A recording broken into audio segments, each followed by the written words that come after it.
It's been nearly 6 months since the worst natural disaster in U.S. history, and not a single destroyed home, not a single grocery store, not a single business on Beach Boulevard has been rebuilt in Bay St. Louis. In some places, it's as if time stood still. A lucky few, like Tommy Kidd, are finally getting insurance companies to pay for some of the damage. It's not as much as we'd like to have or as much as we'd hope, but the bottom line at this point is something that's getting close enough that we can live with it. But 6 months after the storm, most here, including Nikki and Patrick Cleveland, have had their claims denied. They can't rebuild, can't even clear their lots.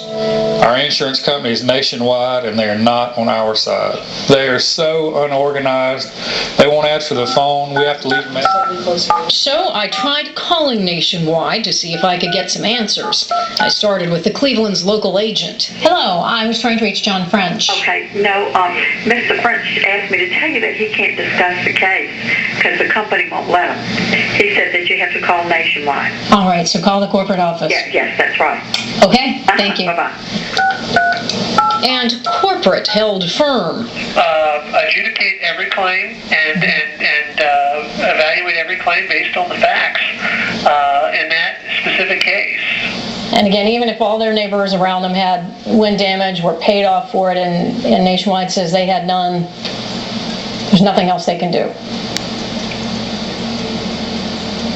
Hello? There's a mediation program in Mississippi, but you probably want to talk to the state officials about that.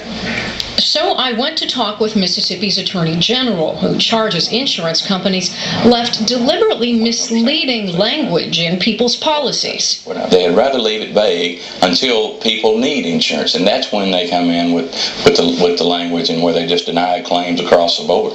You know, many of their denials are just in bad faith. They didn't even go out and inspect the properties to determine. They just decided where the elevations were where the storm surge hit, and they just denied claims automatically. So the state is suing the insurance companies on behalf of residents. No insurance company we contacted would talk to us on camera, so I went to see a spokesperson for the industry. It sounds like many insurance companies are trying to say this is the first hurricane in history that came with no wind, that sustained 125-mile-an-hour winds can do no damage. I've stood in 70-mile-an-hour winds in a hurricane and watched a roof blow off a hotel. How can they say 125-mile-an-hour winds can do no damage? I think that they do know there was a 28-foot storm surge that came through. Also, there are 6 hours after the 125-mile-an-hour sustained winds. Well, it's a difficult situation. My next stop, the office of Congressman Gene Taylor, who represents the people of Bay St. Louis. There ought to be a national registry of child molesters and insurance company executives, because I hold them in the same very low esteem. Congressman Taylor and his family are also victims of Katrina. They lost their home, and their insurance company isn't covering their loss either. I had a tin roof on my house. There are pieces of my tin roof 20 to 30 feet up in trees behind where my house used to be, kind of wrapped around it sort of like a taco shell.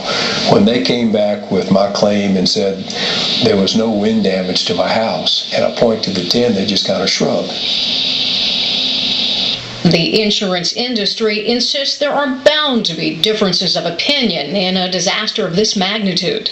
The storm is hugely complex. The coverage issues are hugely complex. It's going to take time before all of these issues are resolved.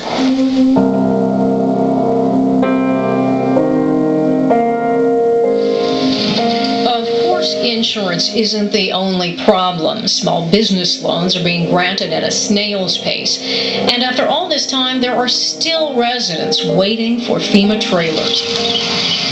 Almost everyone is waiting for something here in Bay St. Louis. And while they wait, the town is running on empty. With 70% of the businesses still closed, many of the residents gone, there's little money coming into Bay St. Louis. We can rebuild all we want to, and if we don't have the money to maintain it once it's rebuilt, it didn't do a whole lot of good to rebuild it. You can't run the town. That's it. While the devastation here is obvious, what you can't see is the ever-present optimism many in my town share. We're survivors, so we're going to make it. We're going to make it.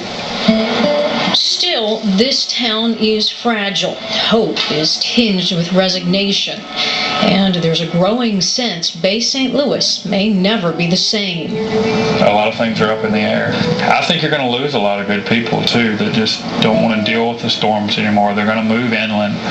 So it's going to be a very different kind of town. Believe me, Mississippi Gulf Coast will come back. And I'm sorry to say that we won't be a part of it. It's just too painful.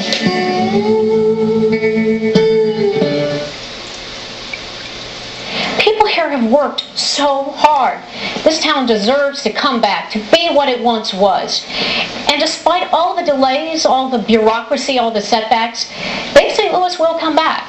For one simple reason: because of the people who live here. I'm Kathleen Koch in my hometown, Bay St. Louis, Mississippi.